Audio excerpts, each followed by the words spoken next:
guys, and welcome to Sunderland vs Bristol City match preview. So the games are coming thick and fast. I think we've got 7 games up until the beginning of January, and we're currently on the 9th of December at the time of recording this. So we've got a lot of games coming thick and fast.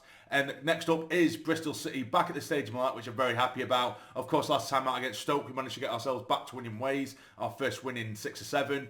So it was nice to do that on home turf. So I'm actually really happy that we have another home game in quick succession to really get behind the lads. And they're going to be more happy for it as well. Because we did have a streak of quite a lot of an away game. So to get back on home soil, but we've made a bit of a fortress so far this season. We're still unbeaten at home.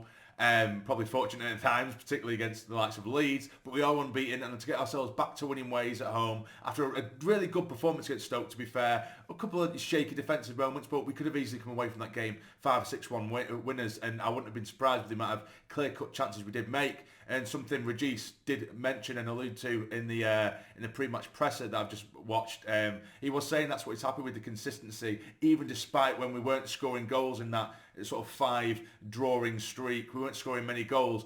Every game we were creating chances, and don't get me wrong, we definitely weren't making anywhere near as many chances as we did against Stoke, but we were making chances, which we were here and there. But against Stoke, as I said, we made a sackfuls of chances. Which was very nice to see. Now, Bristol City, last couple of games, they got beat by bottom of the league at the time, Portsmouth by 3-0, and prior to that they beat Plymouth 4-0, so which Bristol City are going to turn up? So that remains to be seen. But against Portsmouth, which I did watch pieces of that game, and they strike me as a team that they clearly do attempt to play out from the back.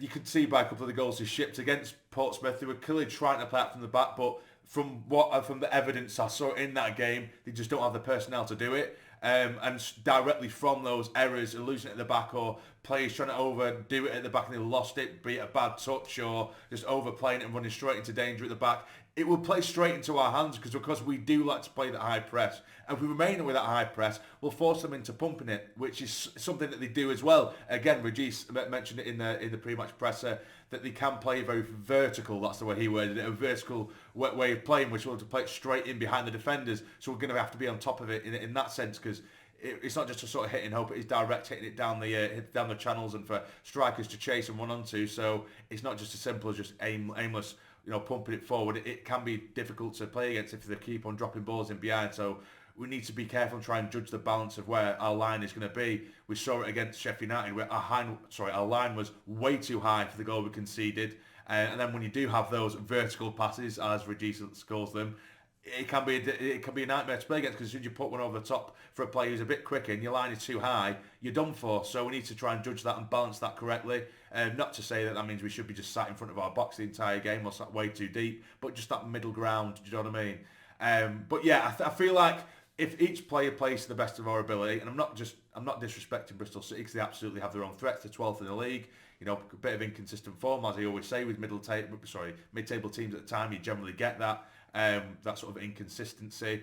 But they do have threats of their own, and they can hurt us if we don't play to the best of our ability. But I do believe that if we play to the best of our ability and we do keep up a high press, we can work them and make them and force them into errors, and it'd be a good opportunity for us again back at home, crowd behind us, and force them into errors and hopefully get a few goals and ship them away. And the chances, if we do get the amount of chances we got against Stoke, hopefully we can put them away, because we could have, like I said, we could have put a handful, loads of goals away against Stoke. So it'd be nice to see a few players get back on the score sheet. Someone like a Paddy Roberts, someone like an Isidore to get back scoring again. It'd be nice. Joe Brigg maybe, even Dhannoo, anyone basically. I just don't want us to be relying on one player. And to be fair, I look back at the review of the Stoke game on my own, and I'm very critical of myself. I feel like some people may have misunderstood, or I maybe misworded certain things maybe incorrectly. When I was talking about essentially, I didn't want us to just lean on one player, i.e. Isidore, when he's not scoring.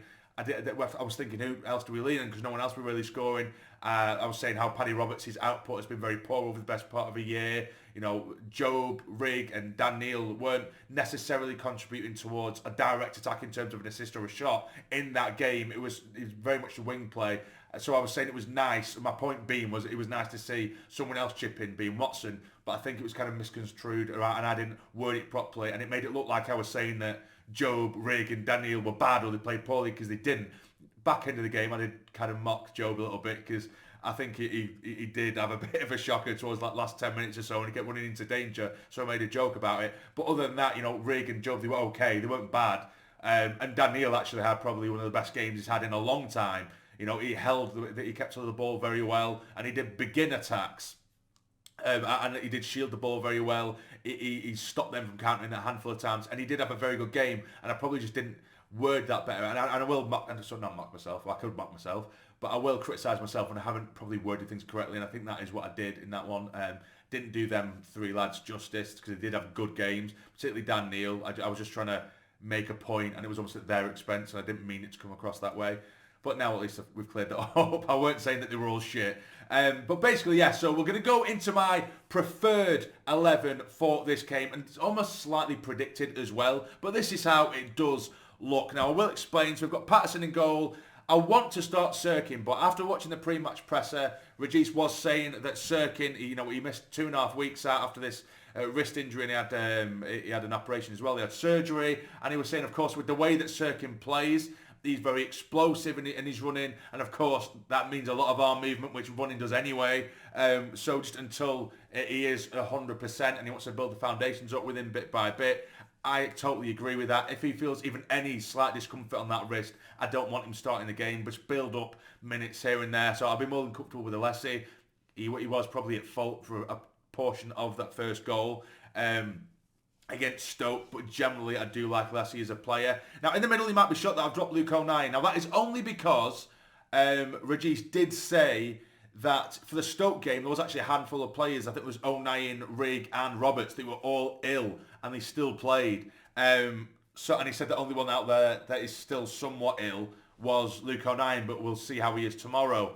And if that is the case, I don't want a Luke O'Nien that isn't 100% basically. So that'd be the perfect time for Mepham to come in. And I more than trust Mepham. Experience, he's been outstanding this season. I'll put him alongside Ballard in the middle of that back four. I'd be more than happy. But again, if O'Nien is fit, then O'Nien starts for me. Trey Hume at right back. Now in the middle, this was quite an interesting topic in the pre-match presser with Rodgers. And it's something that I've been discussing with Sunderland fans as well over the last few weeks. And I was saying, when the likes of Job gets injured or suspended, or if Daniel did or Rig did, we're screwed because he is so strictly sticking with this three in the middle that he likes. And I just thought we have a zero at the moment because obviously Brown's injured. We don't quite trust Alexis just yet, it seems.